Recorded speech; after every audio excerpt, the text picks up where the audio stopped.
Dünya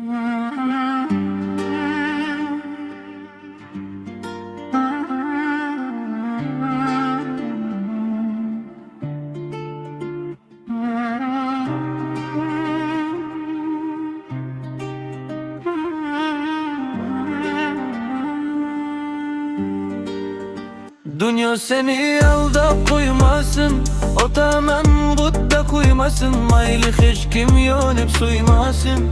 Rumalingni kurab ol kızı, kus kus kılma hoş kuzingini. Beşantirma uydini yüzingini, no mahramdan asrama zingini. Rumalingni kurab ol kızım, şiroyingini bazorga solma. Pardası yok teraza bolma, mahşar kunil yadda kolma. Rumalingni kurab ol kızım. Beş gün dünya öpüp gitadi, bir gün koyoş mangu batadi. Sabrı kılgan bakya etadi, rumalingni kurab ol kızım.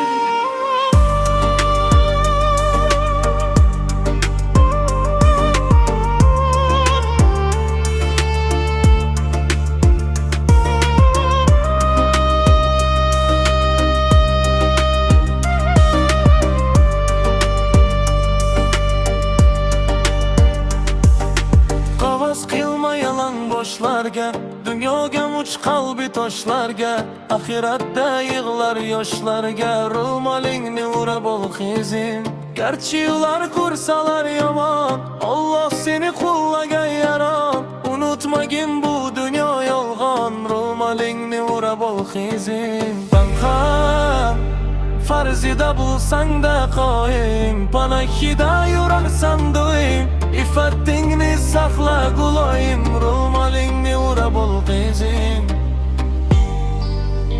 Dünya seni aldap koymasın, otanan butta koymasın. Mayli hiç kim yonip suymasın.